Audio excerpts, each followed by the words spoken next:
এই যে আমার পাশে যে হ্যান্ডসাম লোকটিকে তোমরা দেখতে পাচ্ছ, এটা হচ্ছে আমার বাবা।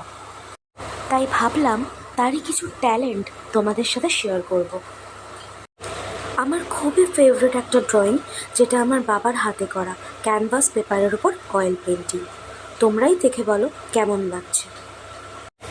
এটিও বাবার হাতে তৈরি অয়েল পেন্টিং ক্যানভাস পেপারের উপর, মা তারা।